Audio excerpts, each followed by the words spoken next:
I'm basically hoping that this video is going to be the answer to this meme. Hey gang, I'm Crossing Channel, and I feel like terraforming is one of those things in Animal Crossing New Horizons that people either seem to love or hate.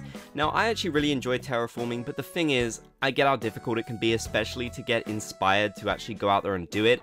So I thought it'd be finally time that I made a video that's been highly requested to go over some terraforming ideas and inspiration that hopefully can help you with your islands.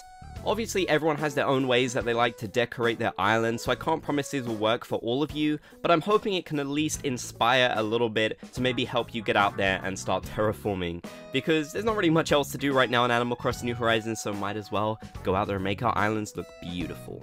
So for the very first thing on this list, this is something that I do all over my island. I have these everywhere on my island, and it's kind of what I do to make the edges of cliffs look a little bit more interesting, maybe to connect them with large bodies of water, or just to make a cool little water feature as you can see on screen.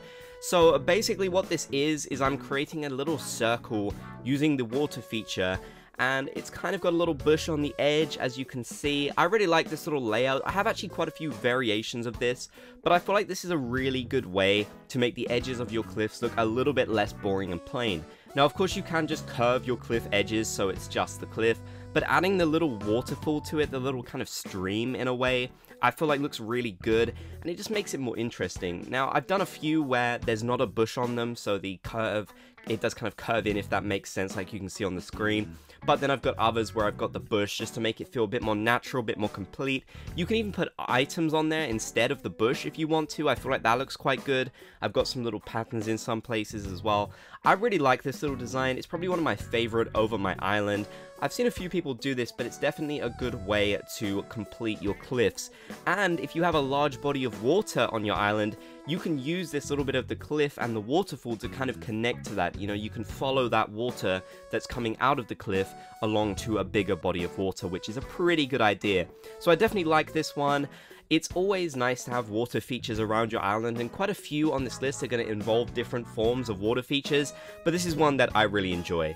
I also apologize in advance if I'm terrible at explaining my own ideas. Some of these ideas I did like a year ago now, so it's kind of difficult in a way to go over my thought processes, but I hope you can see what I'm explaining and that it makes somewhat sense and you're not too confused by me. So for the second item on this list, we have to talk about mini islands in the water. If you have a big body of water on your island, this is perfect for it. You can't go wrong with little tiny islands. We're on an island ourselves, so why not add even more? I really like this idea.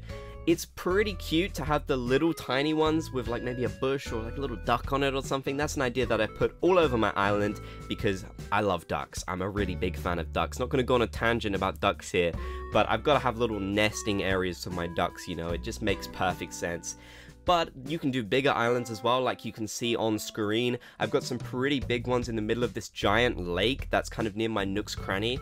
I don't have too many water areas on my island that are huge like this, but I know some people have made really crazy builds where they've made these huge, insane lakes. Maybe they've got their own little fishing dock that they've made on them, and you can see lots of stuff off in the distance. I really love those. I've always wanted to make one. I'm actually quite tempted to make a new island, maybe, you know, see if I can get a second Switch and do it, because sadly you can't make more than one island on your, you know, on a single Switch system, which is such a shame. Come on, Nintendo, that would have been such a good idea, but I guess they want us to go out there and buy a new Switch. So yeah, I may try some of these ideas on a new island and maybe show some of them off, because I'd love to expand upon some of them more. I obviously don't want to reset my main island, and I feel like a lot of people probably feel that way. But yes, anyways, tangent over there. I really like the mini islands. There's a lot you can do, lots of different things you can put on them, little waterfalls, maybe just simple cliff structures. Maybe you just want to put like a single pillar in the water like I did with that little pot on top of the pillar. There's honestly so many ideas you can utilize here, and it just makes your lakes and, you know, rivers even feel so much more interesting. It makes them feel a lot less plain. It may make fishing a little bit more difficult in some regards, but honestly, I won't lie, I haven't fished in this game in like a year now, so it doesn't really affect me too much. On to number 3, we're going to be talking about coves now. I guess that's the word I would use for them, I'm not entirely sure, but basically these cramped little areas that are kind of surrounded by cliffs. This is almost like a small little clearing where I've got my own little rural farm, and I think it's pretty cool looking. It feels very natural, it feels very hidden, it's just a nice little resting point where maybe you're walking from one path to another and you've just got this little nice tucked away spot. It's good scenery and you can complement it with lots of different things. I'm not necessarily saying you have to make a farm there, but I feel like this little farming patch looks really cute. It's almost like you're on a big farm and you've just stumbled upon this little tiny piece of land that the farmer has utilized the best they can. And obviously they're growing some pumpkins, which really makes me wish we had more vegetables in this game. It's actually crazy that we don't, because they were data mined ages ago, so where are the rest of the vegetables? Anyways, I definitely love little kind of tucked away areas like this. I just think they look so good, especially if your island has a lot of cliffs. A really good idea would actually be to have one of these areas kind of downwards, if that makes sense, so you'd be on the second layer of your island and you'd look down and you'd see it, and maybe it'd be inaccessible, but it would just be a nice little thing that people could view. I think that's a really good idea and I hope that makes sense. There's just so much that you can do with cliffs in this game, and it's perfect for making little hidden kind of areas. So I recommend making as many of these as you would like to. They really do help the island feel more alive, more interesting in my opinion. It's always great when people can visit an island and discover things without, you know, it being too obvious, because some designs, for example, like city designs in Animal Crossing New Horizons, it's hard to tuck things away. I have seen lots of people do it really well, but with these more rural and natural kind of islands, it's so easy to make really hidden little coves, and I highly recommend doing it. It'll make your island so much more interesting in my opinion. We're on to number 4 already, and I'm going to be talking about winding paths. Now, this is something that I feel like a lot of people might not like the idea of, but hear me out. I personally love it when you've got these very tightly packed winding paths around your island. Now, you don't have to go as extreme as I have and just put them everywhere, because my island is basically one long winding path. I'm not gonna lie, some people do find it kind of confusing to get around, but you know what, having a few of them is not a bad idea at all. They feel nice and cozy, they feel very secretive, and it just makes exploring your island more interesting.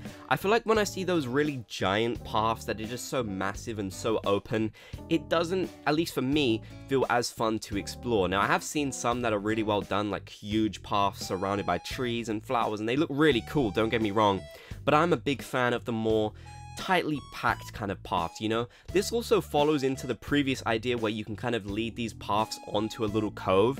I do that so much around my island. There's tons and tons of places where you'll find that happen. I'm just a really big fan of the winding paths. It feels like you're going on a little adventure around the island.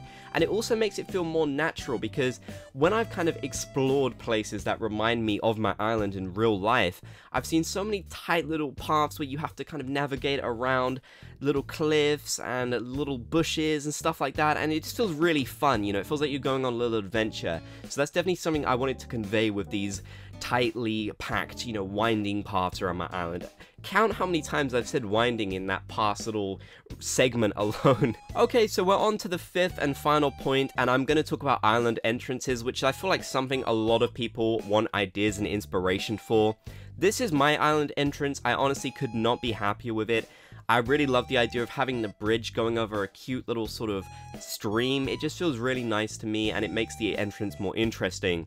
I've seen so many different types of entrances in Animal Crossing New Horizons. Obviously, it really depends on what kind of theme you're going for, but if you're going for a more natural theme, I really like the idea of having cliffs greet the player, maybe with some nice water features and waterfalls and items on top of them.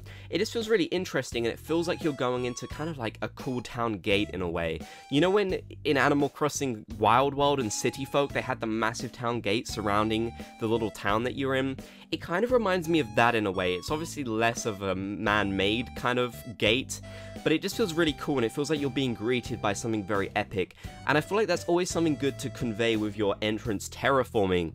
You don't want it to feel too subtle or understated, because this, for a lot of people who will visit your island, will be their first impression, and of course for you, you're going to see this entrance so much, so why not have it be something kind of grand? There's a lot of different things you can do with your terraforming when it comes to island entrances, and I just thought I'd share mine to maybe help give some inspiration. I don't see too many island entrances that have a bridge, bridge, or at least a bridge this close to the entrance, so it's definitely something I recommend doing. It just feels so interesting to me, and again, it kind of conveys that more adventurous spirit because the player has to cross over from kind of one section of the island to another via this bridge. It just feels very cute to me. I love it all. So those were 5 terraforming ideas and inspiration in Animal Crossing New Horizons. I really hope you enjoyed. I tried to make this video more casual and relaxed because I honestly haven't done any design videos in such a long time now. So if you want to see more design and inspiration type videos in Animal Crossing New Horizons, definitely leave a comment down below to let me know. I'd love to hear your thoughts if you want to see more. And if you've got your own ideas that you want to share in the comment section, I feel like that would really help a lot. Let's get kind of a discussion going about some of the different ideas that you can use on your island. If you made it to the end of the video, be sure to comment Bob's Gang down below so I know you did. If you enjoyed, be sure to leave a like, and if you haven't already, be sure to subscribe and turn on channel notifications for more Animal Crossing videos.